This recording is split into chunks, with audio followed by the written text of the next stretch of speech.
Good morning. Good morning. It is day 5, and I'm here with it's 5 a.m. on my side here in California, and it's bright with me. And again, good morning. I am not gonna lie. Today was so hard getting up. I did not get to sleep until I would say almost midnight. And I normally, and I still did today, got up at 3:30 because I meditate first, and then at 4 o'clock, then I meditate for 20 to 30 minutes. Um, then I get myself ready. Then I come in here and set everything up, make sure everything is working properly. And so here I am. So something's going on with my lighting today, but I'm not gonna worry about that because I want to just get my research going, and actually I'm going to go back to bed after this. So that's the beauty about this for me, is that to get up and get it done, get whatever you want to get in done, and this is all about getting back on track with whatever you were working on before, and then life got in the way, and so. Um, like I've been working on my historical fiction, the research for my historical fiction novel, and it because life has pretty much kept pulling me in other different directions, not horrible directions sometimes, but it's just a lot of times life gets in the way. And so now I'm back working on this where I left off. For those that may just be watching for the first time, I've been researching Peter Crosby's story. He was a sheriff elected in the Reconstruction era. He was formerly enslaved. He was elected in 1873 to be the sheriff of Vicksburg, Mississippi. And because of, white supremacists and so forth, he was forced out of office, forced to resign. A massacre happened. And then after that, there was congressional hearing. Currently I'm in the research part of the congressional hearing, which is a major step, but it's kind of like almost my final step, because I had already pretty much mapped out the direction of where everything was going to go. But I wanted to know who all the other people were, and there's a lot of times in the other the other historical books I read about him, it only mentioned him and a couple of other figures, but I wanted to know really who was in the community, and so, and both white and black, and so currently I'm still, since I started this with Write With Me, I've been in the testimony of Andrew Owen. And he's actually ends up being a very pivotal person to feature in my historical novel. So I've been taking more time going through and noting his testimony a lot, because he will be one of the pivotal characters featured in the novel. So enough about me, but let me just also just say again, I'm doing 2 25-minute sprints, a 10-minute break in between, which will discuss, what I've come across in my research. And if anyone has any questions, please put them in the chat regarding writing, any writing tips, or let me know how you're doing in your own process. And so, all right, let's get going.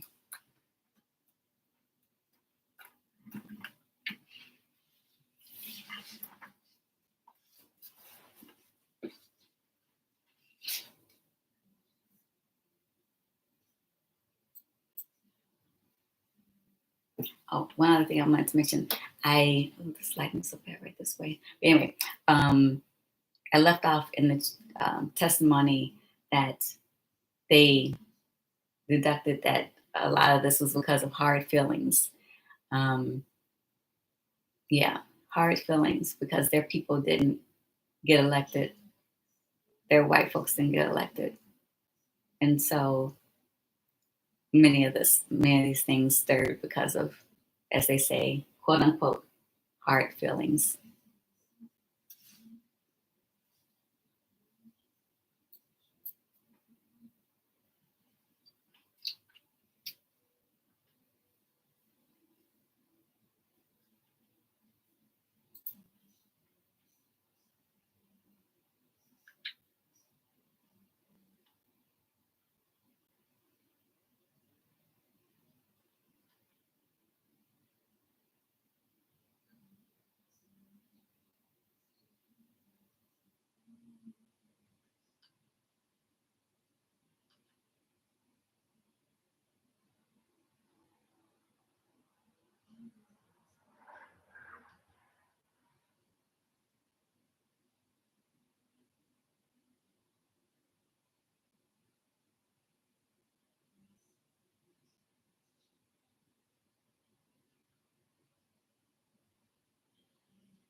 Okay. So I'm on to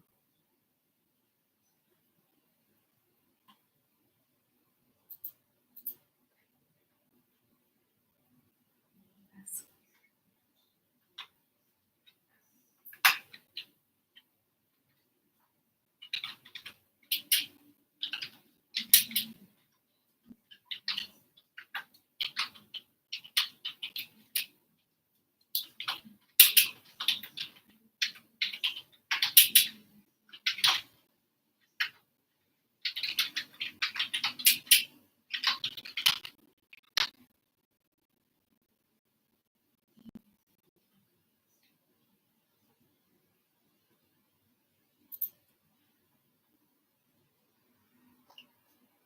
Oh, snap. Okay.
Great.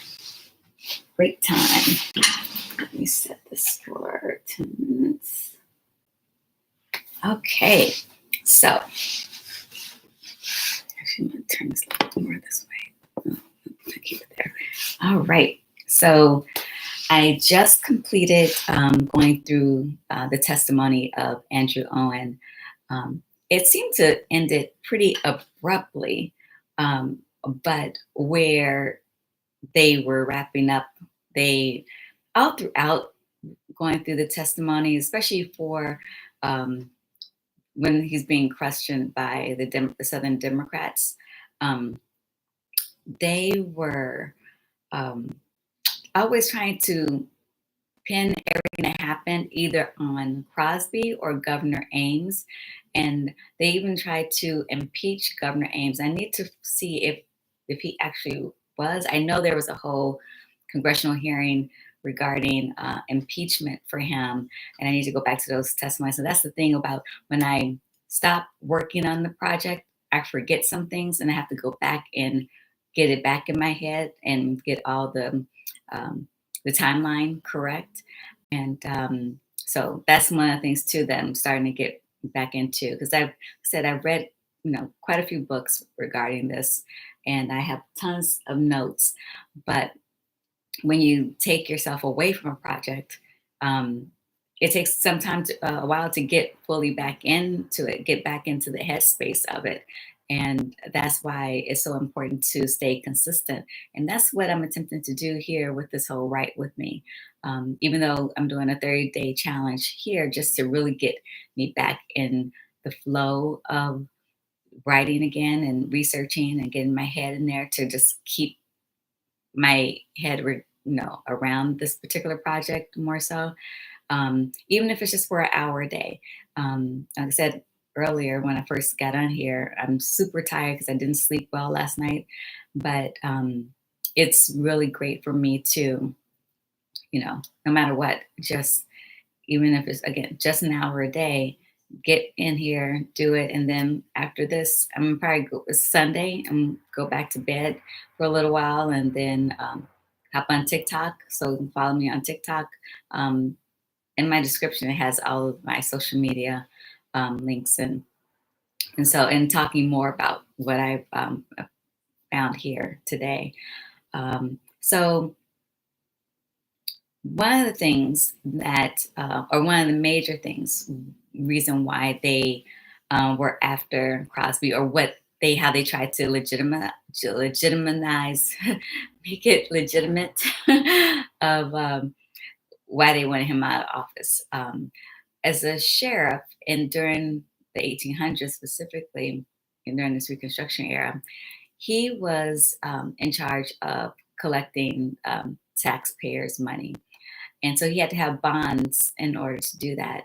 I'm still not fully understanding the whole bond process.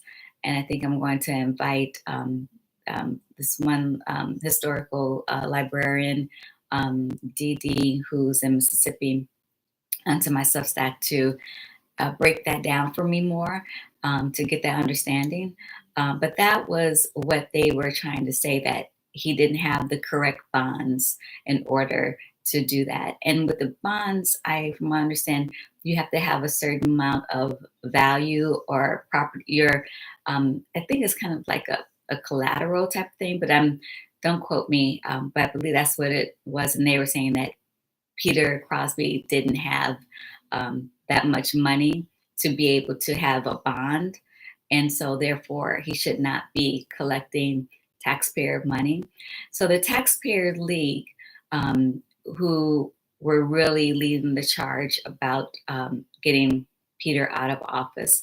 And since I just finished Andrew Owen's testimony, the next person that was in line was um, John Beard, and he was the chairman of the Taxpayers League. Many of the Taxpayers League, and I won't say all because I don't know for sure all, but from what I read out of Christopher Waldrop's book and then this other gentleman's dissertation regarding the whole Vicksburg massacre, that they were white liners, and white liners were prequel to the KKK. They were open in their racism. They didn't wear hoods or robes or anything like that. But the people that were majority of the people that were part of this Taxpayers League were white liners. So so now I'm about to dive deep into his testimony and see what he had to say about everything. Right now, he's talking about the Mayor O'Leary, who had went through his transcripts before. I need to revisit my notes on that. Who he got a call like at 2:00 in the morning to say they were putting together a military force type of thing because they saw Peter's announcement in the paper. And so for those that don't know, who may just be popping in, for when Peter was forcibly removed from office, he went to Governor Ames, and he told him about what had happened, that he was forced to resign. And from there, Governor Ames said, well, you need to go ahead and get your office back. You were rightfully elected. Everything is legit for you. You should get, and so then Peter put in the paper a handbill, which pretty much states that, what he said was he was calling upon all Republicans, white and black, to help him out because he was removed from office and he wants to take his rightful seat back. So when the Mayor O'Leary, saw this, then I believe he felt threatened. And again, I need to go through his transcripts again, his testimony again. And so he called upon a military force basically to come because they were afraid that the black people were going to do something. And so cause harm, cause pain. And so, but no, he was just trying to get his seat back, that was he was elected. So along with so many other black people during this time. So, but also during in the end of Andrew Owens, I saw Judge Brown's name, and Judge Brown, who originally, because I think it was in Christopher Waldrop's book or one of his books that he was mentioned, and I just thought that was it mentioned that Peter had met someone before he head to Jackson, and I thought that it was really him. And here it does say that they did meet, but the person. But it wasn't just him. It was Andrew Owen. So that's why I was so excited when I first found out about Andrew Owen, because he is a pivotal person. That's where Peter first went to, I believe. And then they also had a meeting with Judge Brown. Judge Brown told him that the superintendent, let's see, he said the supervisors, the judge told Crosby that the Board of Supervisors proposed that Crosby's bond was completely legal, and that he did not advise or try to dissuade him from taking any other steps, meaning that he was like, yeah, no, your bond is legal, you're rightfully here, do what you need to do, not in a negative way, but get your office back. You have a right to stand up and get your office back. So that was great to actually see. And Judge Brown, from what I recall, he was a black man too. So that was another thing. Again, going growing up, you never knew that we had all these elected officials in office during the Reconstruction era, right after slavery.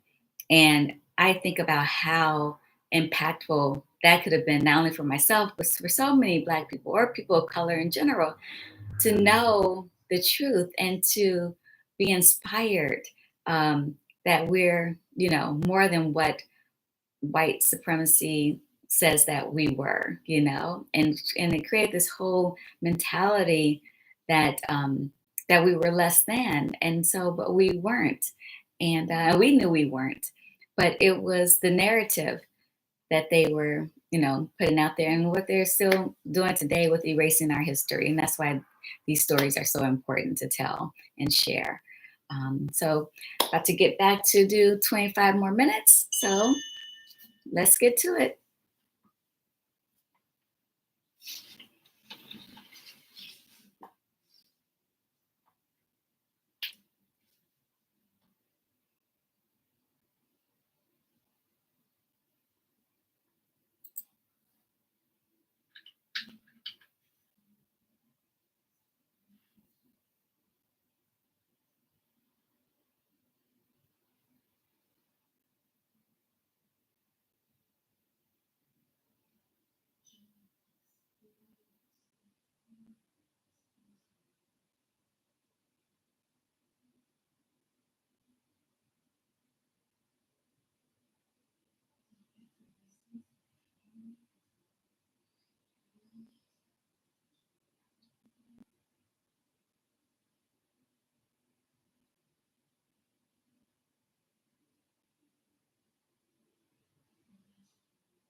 Okay, I just had to say this. I know we're still working, but so I'm in the midst of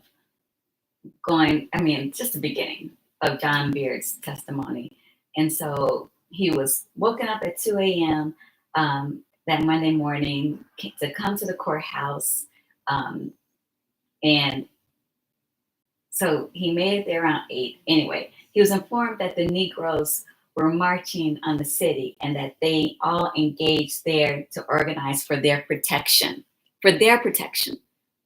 They're the ones that kicked him out of office, forced him out of office. 600 mob forced him out. But now, ooh, they all scared because they say that the Negroes are marching. Give me a break. And are engaged because they are afraid. What about 600 people coming after one black man to get him out of office? 600 white people. All right, come on now. Mm.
All right, that is time. Stop that there. So, as I was going through John Beard's testimony, it was so far, it just seems like a lot of things trying to figure out who was leading the charge on their side of things. But military people with civilians and so forth. So trying to nail that down. But thank you for being here. Hope you join me tomorrow. Um, that tomorrow will be day 7. I mean, sorry, day 6. Today is day 5. So have a wonderful day. Keep moving forward, and let's get everything done that you're trying to work on. Hope to see you on TikTok at the Danita Jones. All right. Have a great day.